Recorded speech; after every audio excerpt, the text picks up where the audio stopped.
Hey, everybody, and welcome to another episode of the Raad Life. So one of the realities that we are living right now because of being jarred into a different dimension of operating due to the coronavirus crisis is that we're all no longer wondering whether we can remotely work. The proof of concept is already with us. We have been able to remotely work. We've been able to adjust, to deliver on things, to continue, if we're fortunate enough to be working, to doing our jobs remotely. But with that comes a whole bunch of different dynamics, realities, corporate cultures, internal cultures. And I wanted to bring somebody on today and have this conversation with him. Somebody I really respect very highly and is a serial entrepreneur. He is a fellow digital nomad operating remotely in sort of in very unconventional ways, the way he has put his own companies together, successfully put them together, sold them, and is always on to a new venture. So with that, I will bring on Mr. Paul Heslop, and I want to check in with him. He's a friend of mine from the spa industry. I met him in the spa industry, but I really admire him and hold him in high regard as a fellow creative. So let me bring Paul on board here, and we can see what he is up to, if he is on with us or not. Ooh, Paul, are you there? I'm back. Yeah. You're back. There. Yes. You're never gone, man. You're always there. I'm always here. You're just doing something. I don't know. It's like you're a moving target sometimes. So I was saying, and not to embarrass you on camera, but I will tell you to your face as well. I just said, you're one of those people that I really appreciate, admire, and really am always fascinated to see what you're up to next. And you've been somewhat of a non-conventionalist in how you basically set up companies, successfully sold the companies, moved on. You're always kind of trying to see what the new frontier is for you, and then just kind of having fun at it, as you always say. And people around you seem to be, you seem to be infectious to people around you. They seem to have fun about whatever it is that you're doing too. So for those who don't know you, if you'll take a minute while I find some of these graphics I put together for you, and actually just share a little background, Paul, I'd appreciate it. It's good to see you, my friend, but yeah, the camera and the mic is yours. Go ahead. Great to see you, man. Happy to be on with you. I think that, a little background on myself, Paul Heslop. I live in Southern Utah, St. George, Utah. I've always had a very entrepreneurial background. Started out as a high school kid, knocking doors and mowing lawns. I really started to learn entrepreneurial lessons and sales as a 16-year-old going to get my own bread. Started with there in college. Actually, kind of back it up a little bit just to kind of give your listeners a little more background on how I got here. I worked for a brand when I was like 14, 15 years old. It was one of my only quote unquote normal jobs ever. And this brand was called Salt of the Earth. My neighbor started the inner garage. Yep. I was one of her first employees. I would ride my bike to her garage and make salt scrub in her garage. Now, fast forward and make a long story short, I thought it was an interesting company. At that time, she had kind of moved into a little warehouse, approached her. She wasn't really doing anything in the brand. I thought it was kind of a cool little company. And I asked her if she'd sell me the business. So 2008, I had about a year left in college, graduated, and started running this little company called Salt of the Earth. Bought it in 2008. I ran that for 10 years. We expanded into 10 countries. We took a skincare brand from a garage to a global company over a period of 10 years. I remember your 2008, by the way. Yeah, do you? Mm-hmm. Yeah. I didn't know anything about spas. I didn't know what a pedicure was before I bought this company. And we're selling pedicure products. But I think going into a business and not having a box vision about how a company should look and knowing nothing about industry, it made me ask a lot of questions and question the status quo and question why isn't it be done this way. And I really carved out a lot of innovation around the product line. And so that was a decade of my life. I built a really amazing company culture within that. Our company culture was our number one recruitment tool. really employee retainment tool and customer acquisition tool. And you didn't keep it to yourself, by the way. You actually shared that openly with people. Like, here's our corporate culture. Here's what it is. 100%. There was, I think it was intelligent. You know, you say it, and I think I don't have it on the next graphic, but you say that, you know, your corporate culture could be your strongest marketing tool, right? I mean, and you 100%. use that. You live that. I saw it for myself, and you challenge the status quo, and I wish there were a lot more people in that industry or in hospitality in general that did that, because I think that was probably one of the biggest appeals that I had, that you got my attention, is that you were challenging the status quo. You were caring to do that, but you also did it respectfully. I think that was also another thing that, you know, you and I haven't had really chance to discuss this, but one of the things I remember was that you challenged the status quo. But what was fascinating is everybody who was gatekeepers kind of embraced being challenged, which I found fascinating. Like, usually people are resistant to being pushed, and you know, you just have that personality. You're like, you know, hey, this is fun. Come on over here, play in my sandbox or my salt box, right? And literally that challenging of the status quo was very well received. Yeah, it was. And I think, you know, with the industry, and a lot of industries that are quote unquote professional and serious, like you look at skincare, for example, it can be stiff and stodgy and like, no, like we're this like European skincare brand, or we're this really serious, like you can be serious, but at the same time, people are fun. People are human beings. People do business with people. And the more that you can let someone know who you are as an individual, the real person you are, the more I think chance you have to actually transact and do business with them. Like if you and I go to lunch 10 times, we know each other. We know who each other are, and we're more likely to trust each other. And so we actually actively did a lot of things over a 10-year period to make it well known who we were as human beings. And if that made us look at times, like I know a lot of companies who say like, I would never show the transparency because you don't want to look too small. But I'm here to tell you right now, I landed huge contracts with some of the biggest spa chains in the country and global distributors. And I didn't care if they knew I had 5 employees, but like we were just showing who we were as human beings. And we did that in a right way. Yes. And we showed our professionalism and how legitimate we were. But I personally believe that like the more you are, the more you set yourself you are, you're going to find and attract like-minded brands, people, and that's who you want to do business with anyways, in my opinion. Yeah, your sharing of your sort of behind the scenes, and I remember everything from frisbee tosses to you know, jerry rig skateboards for yeah. I mean, I remember. I think the thing that came across, Paul, honestly, was not so much that I was concerned that you were a small company. I think what came across was agility. And I think that that's kind of an interesting way, flip side of the same coin, right? We talk about a big ocean liner moving very stodgily and making maneuvers very slowly versus somebody that's a speedboat that can move a lot quicker. I think what came across, and to your credit, you know, kudos to you, because it was not non-strategic, I would bet.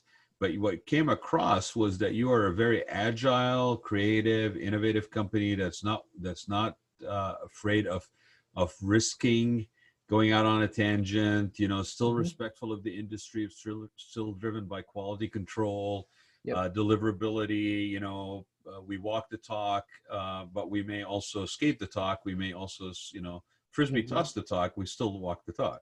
Totally. Right, and it came across. I mean, I think anybody who was watching that through an unbiased filter, I think that's what you got. And to your point, that is the internal corporate culture that became your strongest marketing.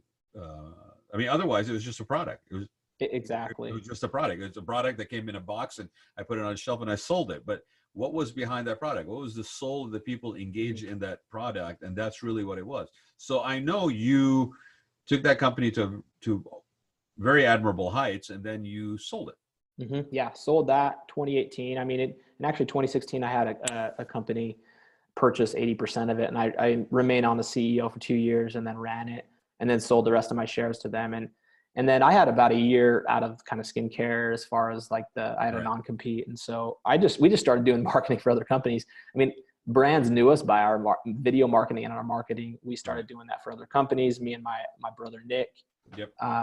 And then, you know, I had this kind of realization more so recently. Like I had been doing a lot of this stuff as it was already, but I dug really deep and I was like, okay, what really made us special? When was I most alive in my career? You know, I asked myself all these questions and I thought to myself, look, you know, yes, we had a great product, which many of the listeners that you have right now have amazing products or they have amazing services, Right. but a lot of people are not, they don't know how to market them or they don't know how to market themselves. Because I think people do business with people, they always have and they always will. And the more that you can market yourself as a human being, like if you're a salesperson, you have to be able to communicate digitally and market your personality and show authenticity, like you're going to have a higher chance of success. And so recently I sort of took all these ideas and experiences and I ran a side hustle with my wife. We sold that consumer products brand. And so I've had multiple different companies, but I took a look at it and I was like, okay, what has been the reason of our success? And there's many reasons, but I thought to myself, look, building and documenting a remarkable company culture and sharing that with the world is like honestly a huge reason why I've been able to have opportunity in my life. And so this is what now I'm actually, this is what I like talk about a lot now because, and this is what I'm actually helping companies do is, you know, finding their voice, finding their message, creating experiences, building that culture. And then like, how do we actually promote this and get others to see it? And I think companies that do that win, honestly. I think especially now, because you mentioned, right? People can see through the BS. Oh, the radar is so highly tuned right now. It's I true. mean, if you even, I mean, I had people, and I keep using this example. I feel bad for the guy because it's just such a blatant example, right? I mean, I use it on, God knows how many shows I've used this on. He knows who he is if he's listened to any of these shows, but I don't want to, he's a friend, so I'm not going to out him. But my God, I mean, just the things that people could do right now while we're going through this coronavirus in terms of adjusting, maybe floundering a little bit, you know, trying something because they don't know what else to do. You could so easily damage your brand right now. You know, to the point where I actually advocated to a couple of branding companies that they should start a new department called, you know, brand repair. Like it's almost like credit repair. I right? like that. You're going to come out of this thing and you're going to basically do brand repair like you do credit repair, because you could easily right now misstep. You could easily come across with a voice that is not empathetic, non-compassionate, that you're not seen as seeding, but actually in trying to harvest the same old way that you used to harvest with leads or sales. And that right now would be potentially fatal. For sure. Right? I think people have had to pivot big time. I think whether, I mean, there's some companies that are extremely healthy right now, but for the most part, everybody else, there's a lot of people just sort of pivoting on what they want to do and really how they communicate, right? Because you're exactly right. Where this is the risk. This is where like big companies, you know, you talk about that big cruise ship, for them to like turn their boat to the left side, it takes forever. And so like when you're a smaller brand, if you can adopt this mentality, even if you're a brand that has a dozen employees or 40 employees, I personally think the more nimble and agile you can be with your marketing, this is such a fast changing world. Nimble Jack, perhaps? Nimble Jack, that's exactly right. Yeah, that was our name of our media business that we ran, me and my brother, Nimble Jack Media. But I just think if you have the ability to do that, and honestly, the ability just to communicate digitally, like it's it's not an option anymore. I mean, it's a mandatory tool that you have to have in your toolkit. There's just no way that you're not. I mean, if anything has even been accelerated in the last 60 days, because I mean, you know, you had maybe what 1% of the population using Zoom. Now you got 30% of the population using Zoom. I mean, everybody's on camera. You were uncomfortable being on camera. Now you're beyond comfortable being on camera for everything from happy hours to board meetings. I mean, somebody told me that their Zoom was basically their break room and their boardroom, right? Ooh. And their browser was their new cubicle, and Zoom was their break room and you know. So there you go. I mean, I'm using that all day long. It's perfect. It's true. Like it really is. Like your ability to market, digitally communicate right now is more important than ever. But again, to what you were saying, Paul, and what you were making reference on when I was kind of like being flippant and said to you before we got on there is, yes, I mean that people need to be authentic. They need to be candid. and we say that like it's very easy to achieve, but that requires a certain amount of humility, a certain amount of vulnerability, a certain amount of comfort in your own voice, your inner, voice, and to be comfortable enough for it to be coming across as natural. That isn't something that just you flip on a switch. I mean, you either have done some serious self-reflection, you've worked on yourself along the way, and that's as an individual, let alone as a company, right? Yeah. But one thing that came out of an interview I just did today, and it made me realize the following, because we were talking about that ocean liner and the speedboat, and one moves faster than the other, and so it's almost like an old go-to example that we use. Okay, but the truth of the matter, if anything, has also been proven to us in the last 30 to 60 days, or by the time we're through this, is we spent God knows how many hours arguing for our own limitations and being able to be nimble, to use a term, and to be agile and to be quick in making switches and deciding things, right? And here we are, within 2 weeks, everything pivoted to digital communication. Everything pivoted to deliveries. Restaurants are delivering alcohol. I mean, it's like everything within 3 weeks. Yep. So for all our constraints that are self-imposed, I believe, for all our arguing that we have to basically continue to play by the same playbook. Okay, we just proved to ourselves, if we're willing to accept it, that if we really wanted to do it, you could do it like that. Exactly. It really is a decision. And kind of going back to your thoughts about kind of this idea of authenticity, transparency, it's like, how do you do this? Like because now that we're all having to communicate digitally more, we're having to like look down the barrel of a lens and talk on camera, where not everybody's going to be super pumped about that or comfortable with it. Like for myself, I was always, first of all, like, credit my parents that they had 8 kids. They have 8 kids, 1 girl, 7 boys. I'm kind of right in the middle.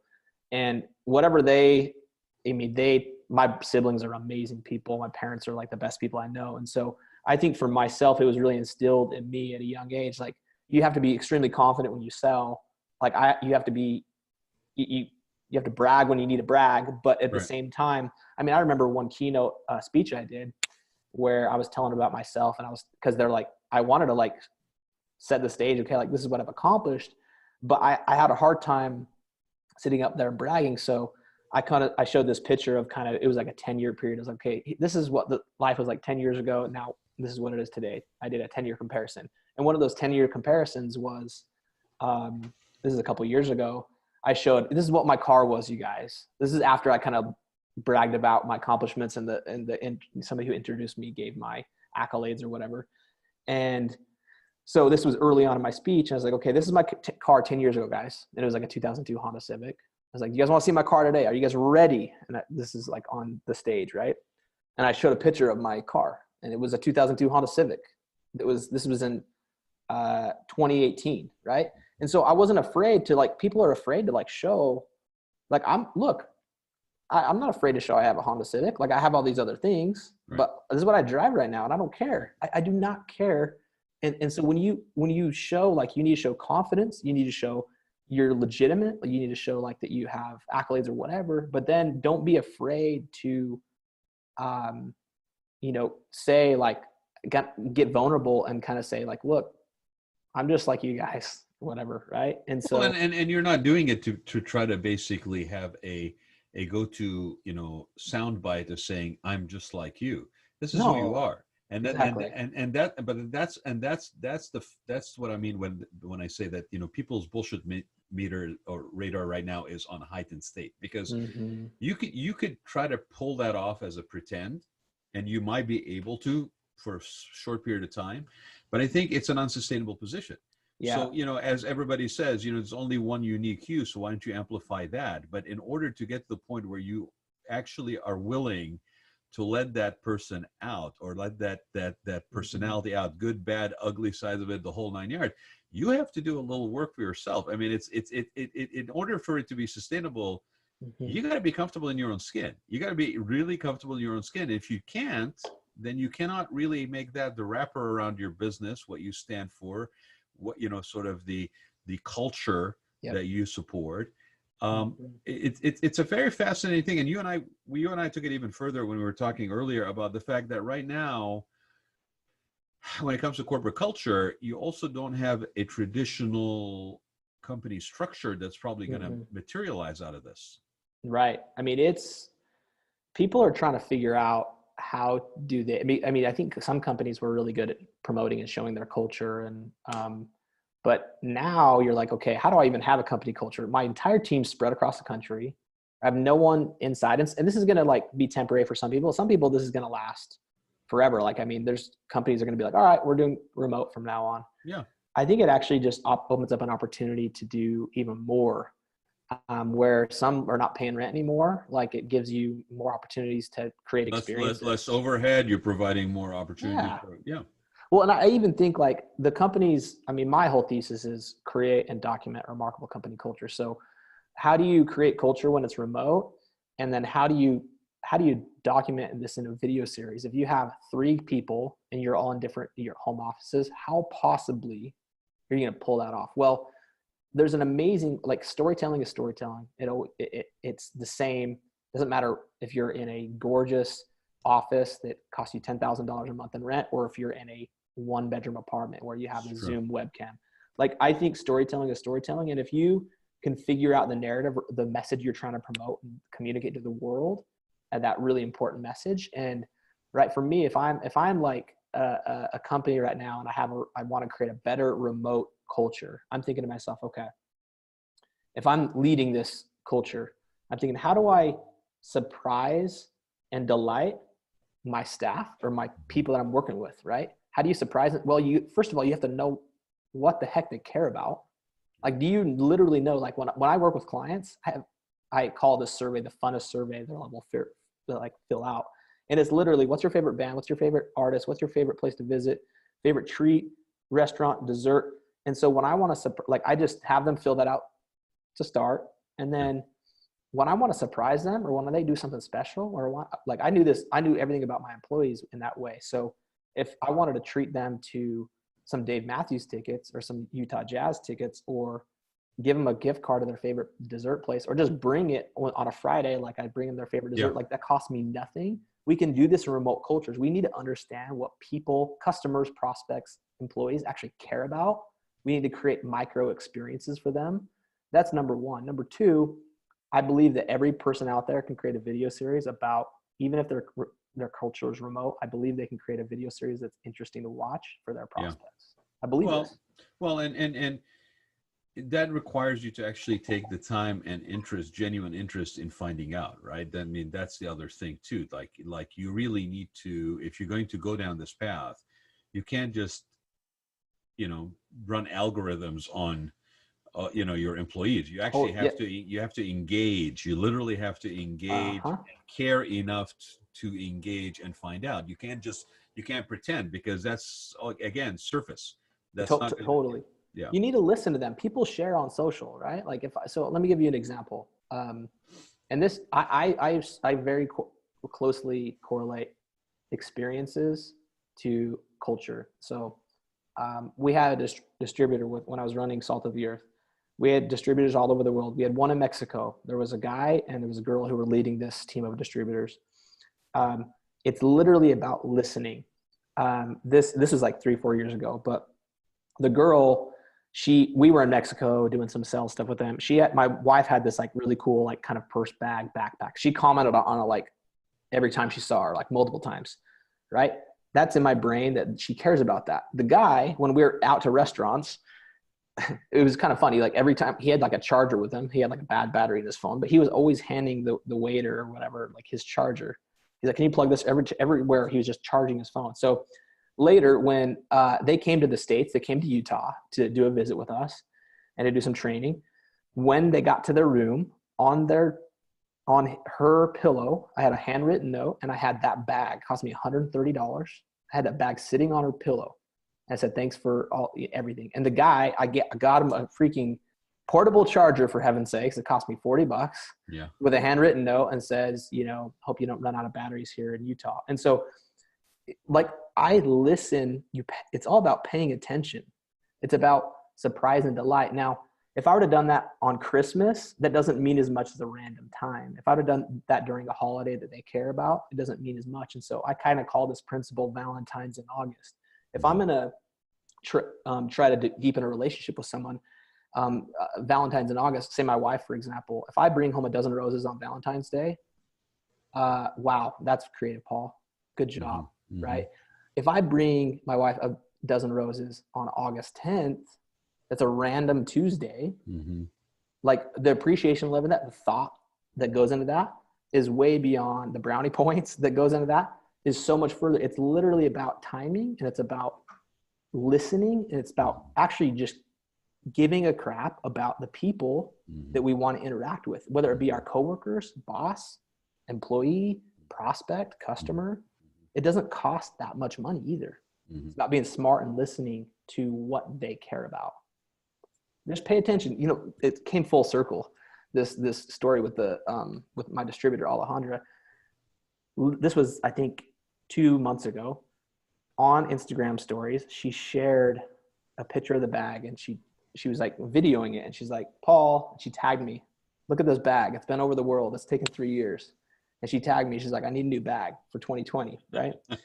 So it's funny. I shared it, and I tagged the company. An ex-employee of mine happened to be working at that company, and she DMs me. She's like, send me your address. I'm sending her a new bag for free. It's like, what? So, I mean, that kind of was a story, but like, there's so many little mini examples like that. It can cost 30 cents. It can cost $5. It's literally about listening to who you care about and creating experiences. This is the first part, one of the first parts of creating a better culture. Whether you're in an office or you just like pay attention to people that you want to deepen your relationship and your culture with. Well, and I want to wrap this up with just going there on this one topic, which again is sort of indicative byproduct probably of what we're going through right now overall. And again, this isn't an isolated experience. Speaking of experiences that we are going through, it is a global phenomena. I mean, I don't care what gated community or what shack you're living in, you are basically being touched by this one degree or another globally. So, I mean, perfect example is a gentleman that we both know, Trent Mundi, who's out in Malaysia, and he basically was. I mean, you know, he operates all the spas that are not cruise ship based for Steiner, and so it's like about 45 properties. They would normally be able to weather a storm if it was impacting one country but not another. Right. Nothing was spared this time around. He had a period of 48 hours where they generated $200 total from all properties. Wow. Right. And so this is not a happenstance. This is a serious paradigm shift in a way that's global. But so with that being said, and you touched on it a little bit, you know, coming out of this, companies may decide, you know, I don't think we're going to go back to having everybody housed in this large warehouse environment, or you know, we might want to basically cut that down for a number of reasons. Better quality of life, maybe more efficiency, maybe, you know, people are actually allowed to maybe increase their skill sets by providing them with additional opportunities for education, for example, versus paying it in rent. You know, and all that kind of stuff. I really care. I want you to enhance your abilities. I don't want to pay it in rent. I would rather give it to you in credits towards education. But as a result of that, we may actually be looking at a more remotely placed workforce with people that are now basically not having the actual physical team environments that they are accustomed to. And you and I mean, I shared with you blatantly that when I went out on my own in 2003, that was one of the hardest things for me to do, especially in a creative environment and industry, that I did not have the ability to walk around and basically draw on that creative energy from the people that I was basically were colleagues and peers. And so here you are in a isolated, connected, but isolated physically environment. And I think this concept of corporate culture in its new meaning is even more critical. And, you know, who leads that charge? Is it the individual who leads that charge? Is it the company that basically, you know, leads that charge? Because we are going to be looking for different support systems in different ways. Yeah. I mean, you hit it right on the head. Like this, it's the world's changed. And how is it the individual? Is it the employee? Is it come from the top down? I mean, anytime you can come from the top down, that's better. But it doesn't mean like if you're sitting there and you have a boss that's not promoting this awesome culture, remote culture, you can't do it yourself. You know, one of the things that I think about that I think would be kind of interesting, I think honestly a way to, I go back to this video concept because I think when we built my culture at Salt of the Earth, that really people, they knew us by our culture. Mm-hmm. We did it through video. We created skits and lip syncs and stupid stuff like that. That was fun and that our employees look forward to. But I remember your little bread van. Remember yeah, do you remember your little bread van? yep, absolutely. We had everything under the sun that we did Yeah. to just to show, again, personality and show, and it actually just comes down to attention. When we want the attention of prospects, customers, and potential hires, you need to capture their attention. So what's going to be, I think it's an amazing opportunity, right? Say, let's just take an example, right? Let's get specific here.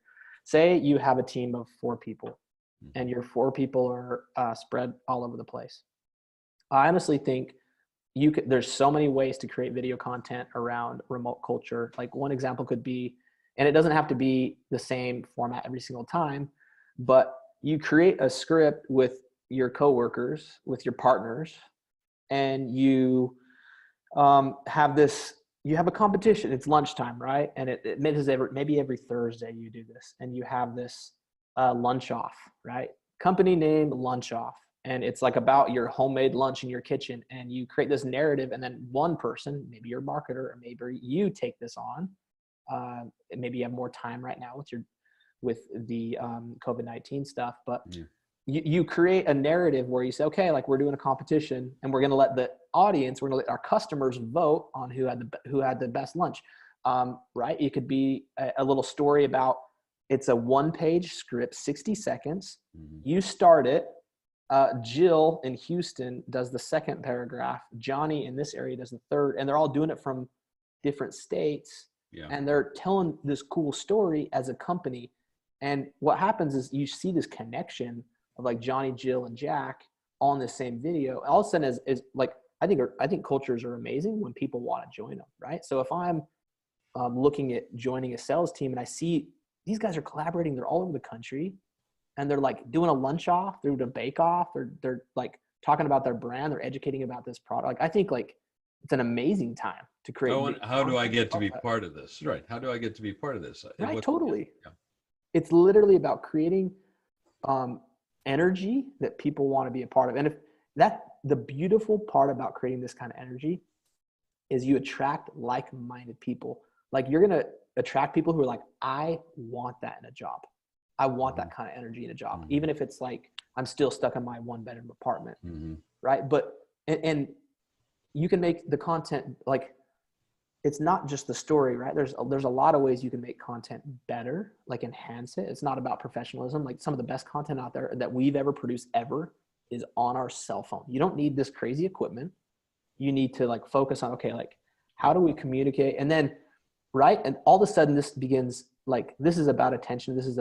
At the end of the day, it's also about sales. And so all of a sudden when they get an email from you, if you're selling, and your prospect or your customer gets an email, who won the lunch off, and then they watch the episode every week, all of a sudden they know who Johnny, Jill, and Jack are. Mm-hmm. And you can connect with people like no other through video content. And so like, I think video is a huge part of that culture, especially now.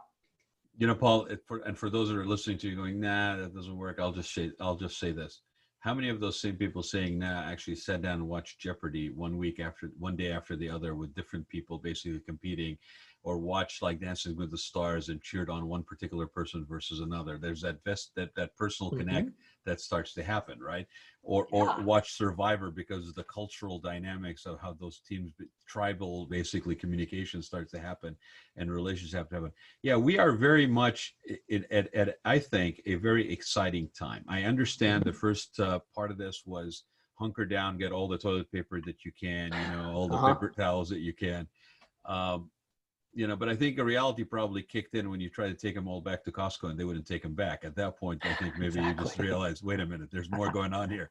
Exactly. But we I think have an opportunity to challenge the status quo,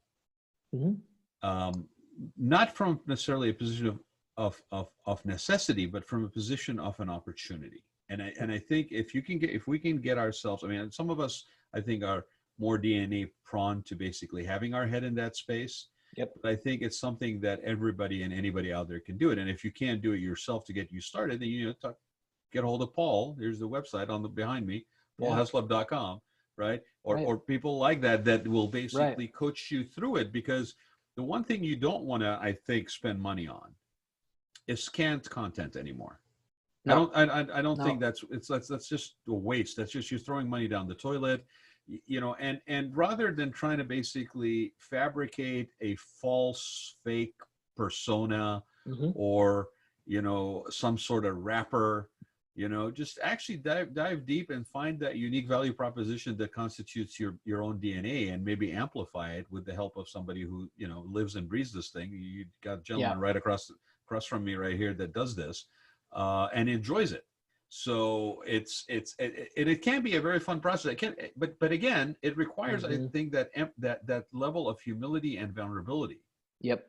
Exactly. That for me is going to be the most interesting thing to see, actually, Paul, to see in an environment, in a society, regardless of industry, where there's comfort in the holding on to what I know, what is safe, what is the edge of the pool, okay, versus the scariness of being vulnerable and exposed and having humility and vulnerability to other people around me.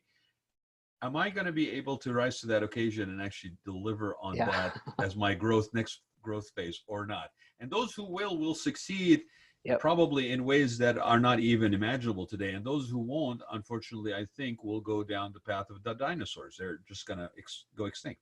Yes.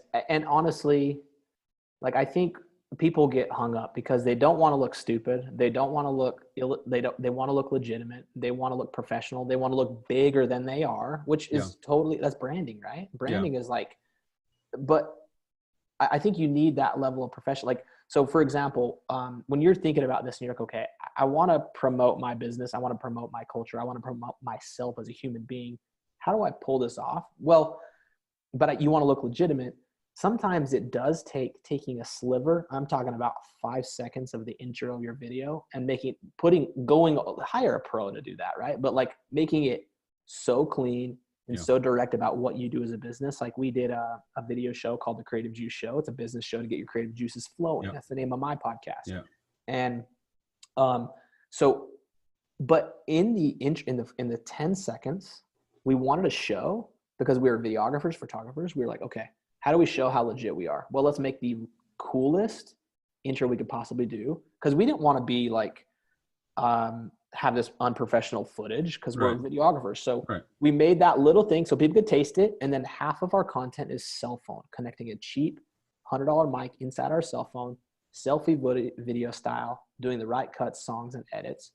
And so I think there's ways to actually look legit, but then also look really vulnerable and not be afraid to show behind the scenes. The companies, I think, even so right now, like if I'm a company that's completely changed, I have to change my business model. I have to change my culture. I'm no longer in a cool office with other people.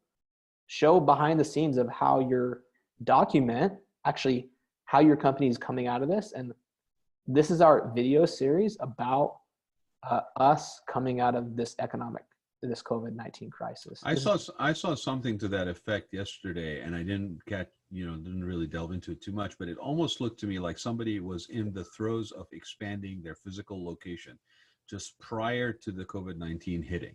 Mm-hmm. And now they basically were standing in the middle of this space that was not completed, and talking about how they have abandoned that direction in the interest of something else that was better for their culture.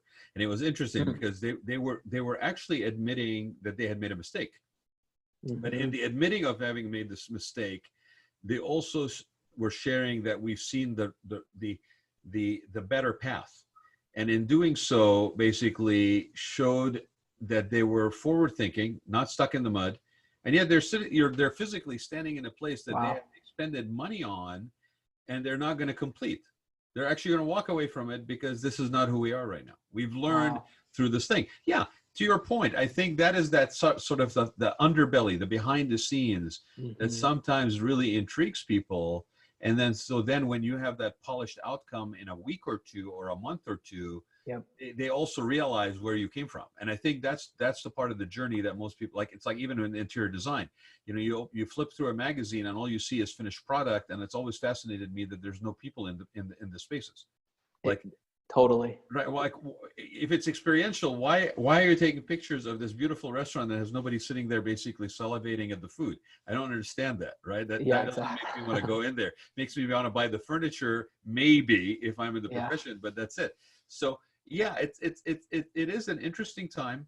I can't wait to see how much opportunity this actually opens up for you, because I think you are perfectly placed right now for this. Well, I appreciate that. I think it really was crazy interesting time for me, because I literally launched my website.